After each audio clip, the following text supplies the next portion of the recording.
Good evening, everyone, and welcome to Aurora's Property Standards Committee hearing. I'll start by introducing the committee members and staff. My name is Tom Plamondon, and I am Vice Chair of the committee, acting Chair this evening. Other members of the committee are to my left, David Mango. Next to me on my left, Roy Harrington. And new member to this committee and Committee of Adjustment, Hank Gossar. Also in attendance is the legal counsel to the committee and a committee secretary who will prepare, record the hearing. Please note that the role of legal counsel is solely to assist and support the committee in conducting the appeal hearing. For each appeal, and there is only one this evening that will be considered tonight, the following process will occur. I will start by calling out the municipal address of the property for which the appeal is being heard, and the applicant will then take a seat at the unoccupied side of the table facing the committee, which I see they already have. Thank you. The town's case presenter will provide a brief overview of the contents of the order to comply that is being appealed. The appellant will then be given an opportunity to briefly outline the nature of their appeal and the relief being sought from the committee. The town's case presenter will then present evidence, including witnesses, to support the order to comply, and the appellant will then have an opportunity to cross-examine any witnesses called by the case presenter. Following any cross-examination, the case presenter will have the right to re-examine witnesses on any points raised in the cross-examination. Following the presentation, the case presenter, the appellant will then have the opportunity to present evidence and call its own witnesses. The case presenter will have the right to cross-examine any witnesses and the appellant to re-examine witnesses on any points raised in the cross-examination. If there are any materials such as documents or photographs that the case presenter or appellant wishes to use during the hearing, the committee should be asked to mark such materials as exhibits. The committee will decide, based on any submissions from the parties, if any such material may be used as evidence and introduced as exhibits to be used during the hearing. Once all of the evidence has been presented, the case presenter and appellant will have the right to make closing submissions, first by the case presenter and then by the appellant. The final submission should include a statement of what each party is requesting of the committee with respect to the order. Following the closing submissions, the committee will then adjourn and deliberate the matter in private. The committee may then render a judgment, or they may reserve its decision and provide it at a future date, or adjourn the matter to a future date. The decision of the committee shall be final and binding and will be sent to the appellant in writing. So with that, tonight's hearing is now in session, and I'll start by asking if there are any declarations of pecuniary interest from members of the committee. Seeing none. So the case before us this evening is 22 Dunning Avenue, and the order to comply is compliance number CE 2017-0627. And I'll ask the town's case presenter, have there been any requests for adjournment or any orders that have already been complied with?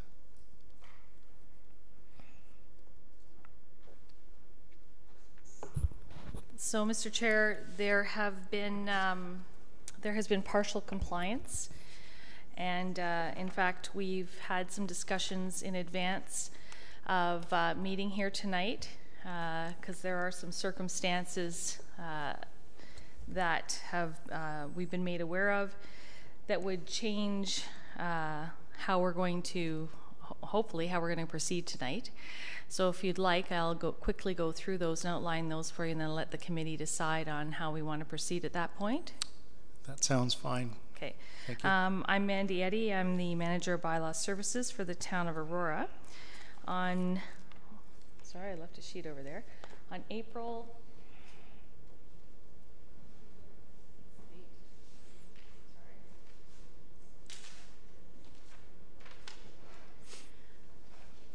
27th of 2017, an officer was made aware of some concerns at 22 Dunning Avenue and attended to the property and noted some clean yards and property standards issue, had some interaction with the homeowners who quickly complied to the clean yards issues and was very cooperative in assisting us to get the property in a state that the neighbors would be happy with.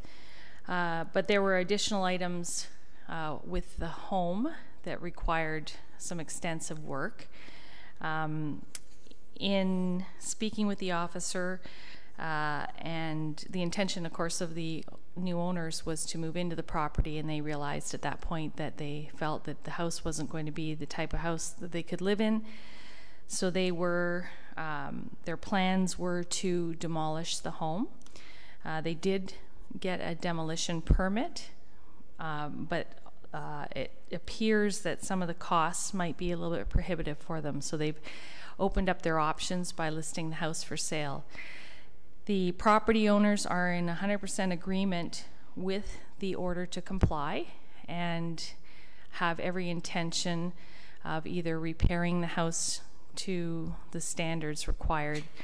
So can I just stop you just for 1 second? Yep. I just want to make the other members of the committee clear. So the property initially, and the officer who visited the property was dealing with a previous owner? No, Am I it correct? this owner was a fairly new owner. Oh, I see. Yeah, fairly new owner. And again, the officer was called to the property for clean yards issues, but because they are a property standards officer, they are required, if they observe property standards issues, to actually act upon those. So there hadn't been any property standards complaints per se. However, there had been clean yards complaints, and the property owners were very cooperative and addressed all the issues that the complainants had about the state of the yards. Okay. So just to, I guess, make things a little short here, they've agreed to several facts and issue, including the fact that they are the property owners.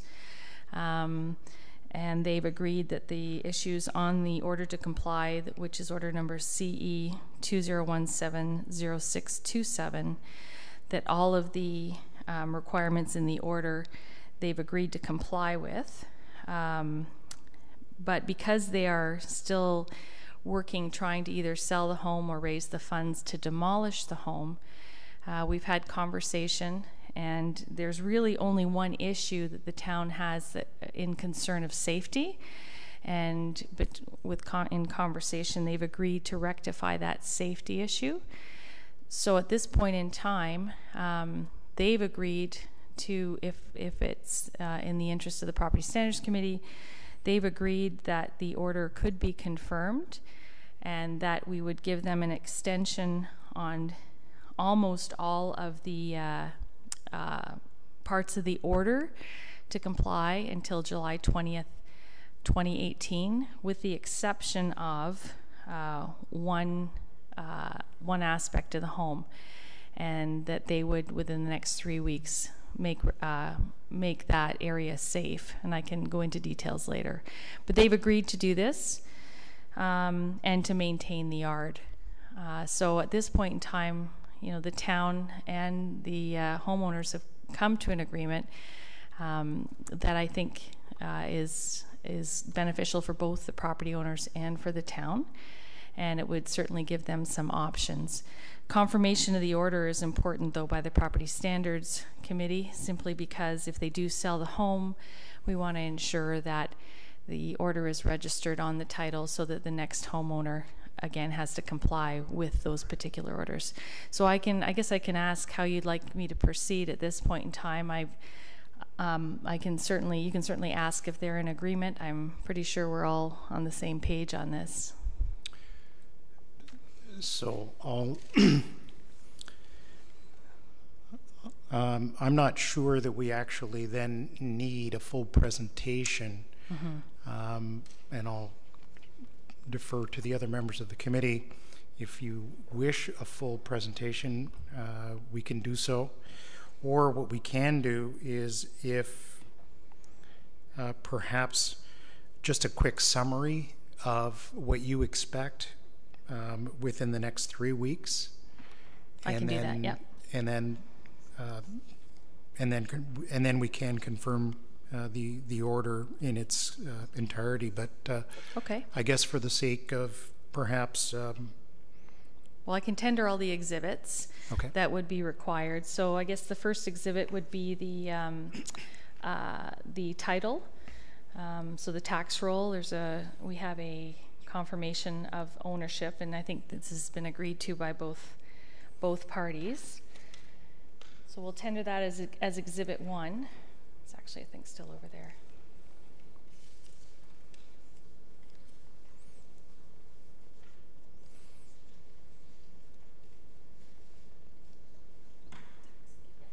Yeah, so there's that would be Exhibit 1, and that's just the proof of ownership, which the homeowners have agreed they are the owners of the home. So that would be Exhibit 1. Exhibit 2, I guess, would be the actual order to comply, which I'm going to submit, but I'm going to keep in front of me just so I have it for reference.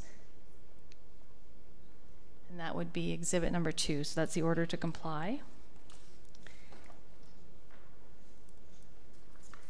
Exhibit number 3 would be the certified copy of the property standards bylaw, which is standard for us to submit with all our cases.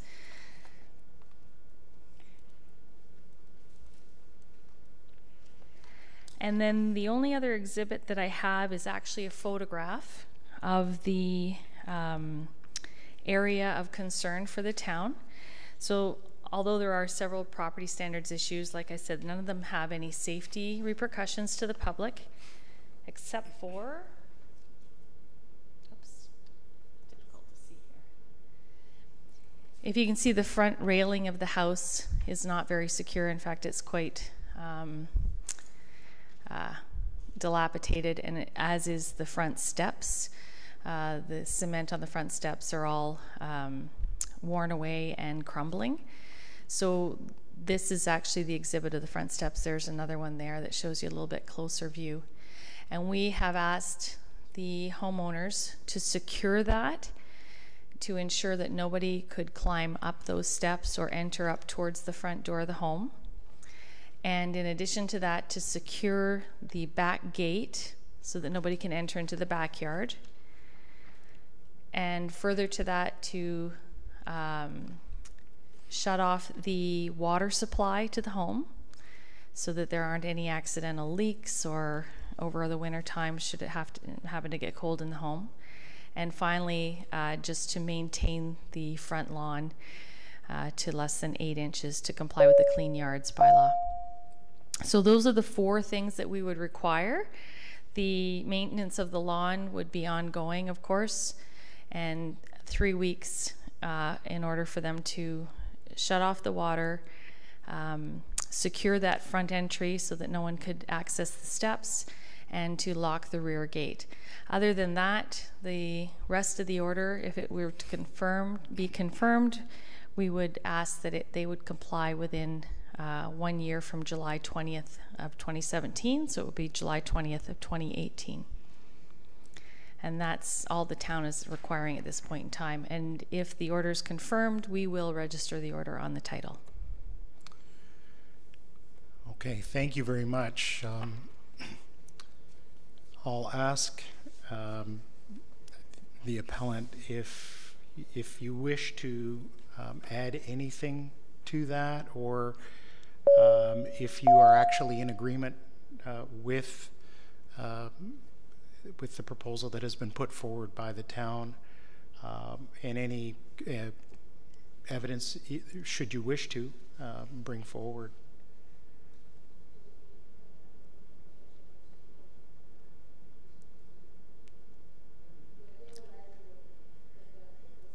Okay. Okay, so you're in agreement?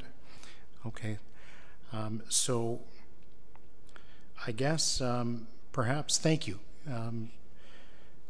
So rather than going through the rest of the procedure, I don't believe we need to, unless, are there any questions from the members of the committee to either town or to the appellant? Hank, go ahead. In respect to the water, is that a shut-off by the owner in the house, or is that a shut-off by the municipality on the outside? So that would be, they would request that the municipality shut the water off on their behalf. So they would contact the town and ask them to discontinue water services to the home. So that would ensure that if there were any leaks or anything that would occur while the house is not habited, that it wouldn't cause any damage to the home. Supplementary question then. So if there's no water to the house, is the house going to be heated during the winter, or will it not be heated during the winter? Under the property standards bylaw, in general, in Canadian winters, we would expect that there would be some heat to the home. They may shut off any utilities that aren't required. However, if they've got a gas furnace, they're going to need to have their electrical still maintained in order for the furnace to run. So we don't ask them to shut off gas utility or electrical utility. We do ask them to shut off the water, simply because there are occasions when we've had uninhabited homes have water pipes burst and large water bills result, and a lot of property damage as well. Thank you. Any other questions from anyone else? Roy? The backyard, did I understand it's clear, or is there weeds and stuff, or is it okay? There are weeds in the backyard, or there's long grass in the backyard. Under our property standards bylaw, we don't cover long grass. We do that under the Clean Yards bylaw. And under the Clean Yards bylaw, we don't have inspection available to us for the backyard, so we don't have rights of entry to the backyard under the Clean Yards. It is a fenced backyard, so at this point in time we don't have any complaints necessarily about the backyard. We'd prefer that they keep their backyard trimmed, and I'm certain that if we requested that, they'd be compliant in keeping the backyard, as I think see nodding of heads over there. So nodding heads as well. Front yards are definitely on the list. If they would keep the backyard clear, that would be helpful. But we do want the backyard locked so that there would be no access by neighborhood children or anything to the backyard. Sounds good. Oh, number two, to the owner, did you happen to get any price on fixing the steps, etc., or do you know how much it might cost?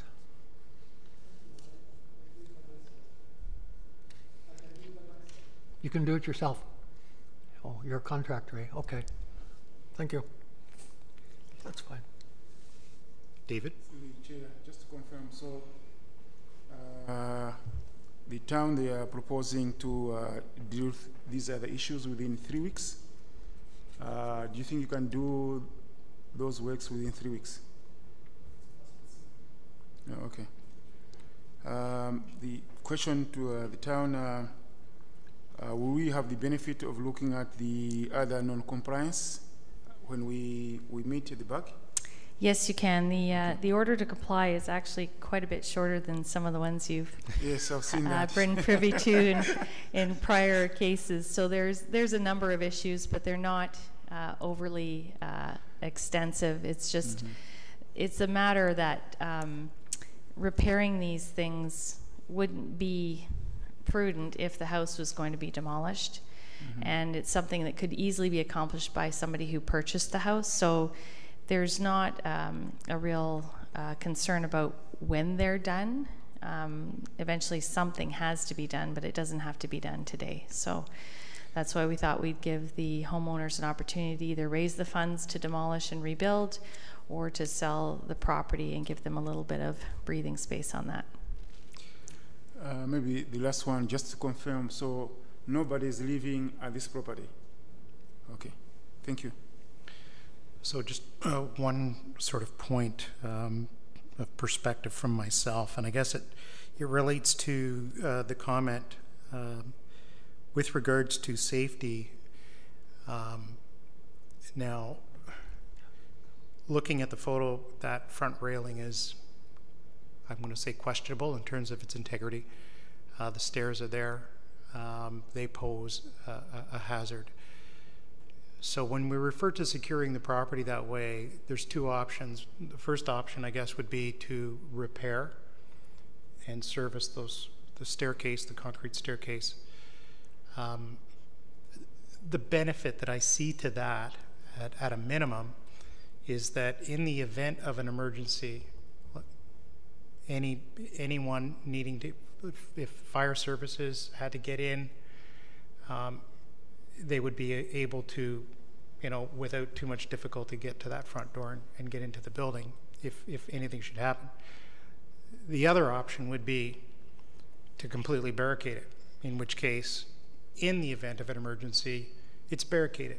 Makes it difficult for fire services or police to access the property. So I'm wondering if the town has a preference between those two, and has the owner indicated which route they would like to go, or does the town have a preference on that?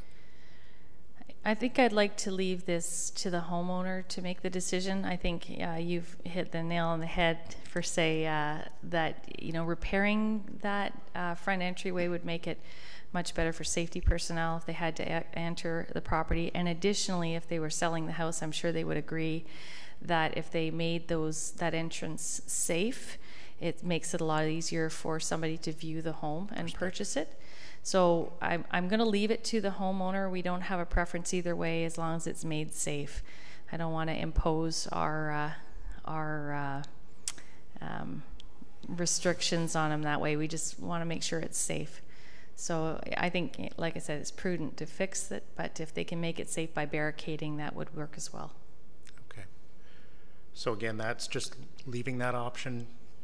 That's correct. Unless this committee decides. Unless the committee directs otherwise, yes. Okay. I don't have anything further. Is there anything? Yes, please. Sure.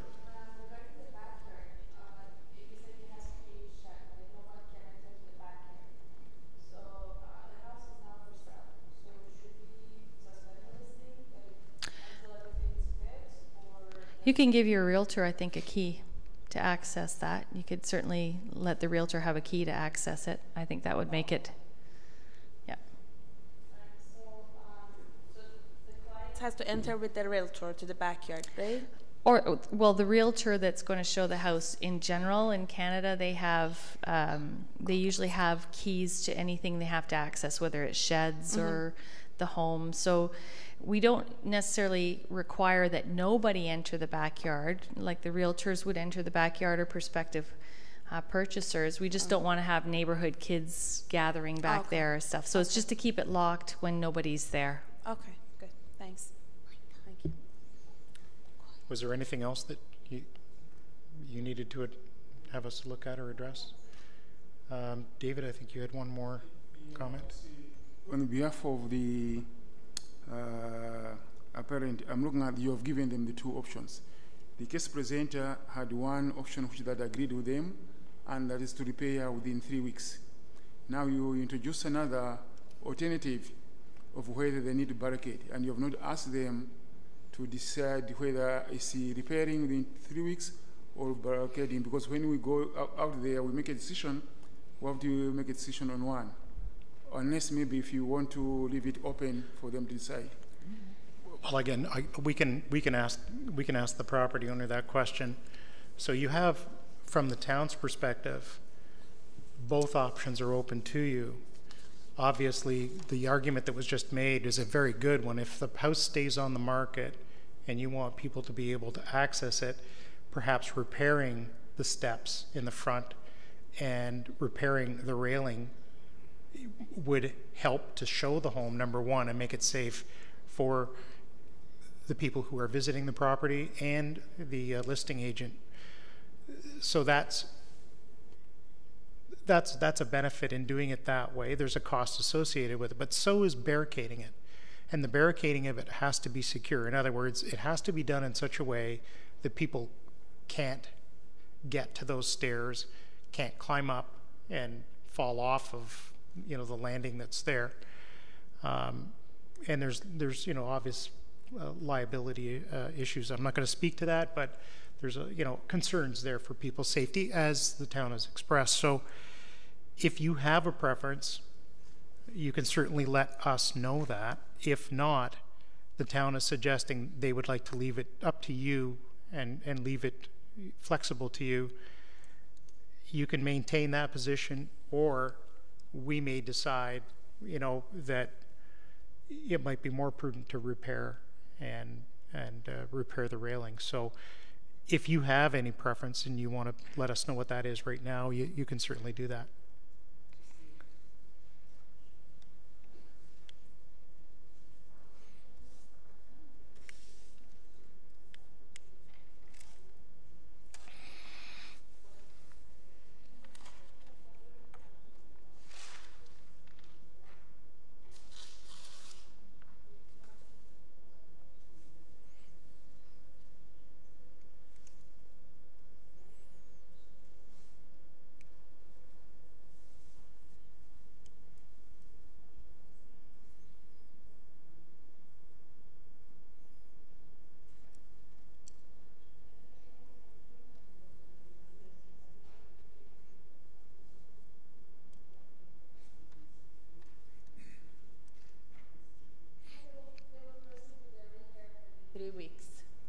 Okay. Yeah. So if I understand correctly, the intent is to repair the stairs and make safe that railing within 3 weeks. Yes. Okay. Anything further from the committee? Anything further from the town? Well, I appreciate us getting through this, and I'll thank the appellant then for having taken the time to meet with the town and bring this forward the way you have. So I will suggest that the committee then recess for a few moments, and we will we'll come back and let you know what our decision is. Okay? So we are adjourned.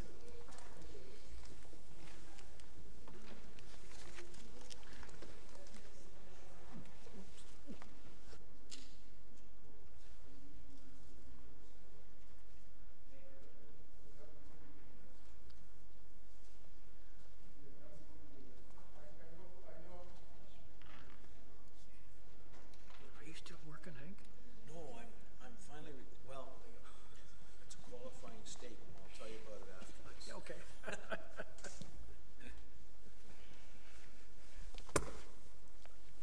Okay, so I will bring this hearing back to order. And so the committee is prepared to render its judgment this evening. And again, with thanks from the town and the appellant for making this actually a little easier on us, because normally they aren't so easy to deal with. We are, so the town and committee is going to reconfirm or confirm the order as it stands with the following provisions.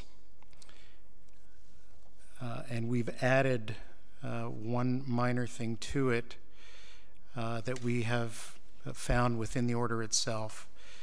And we are asking that the owner repair or replace the front railing and steps, as well as the broken deck boards. And we believe that those are deck boards at the rear of the property.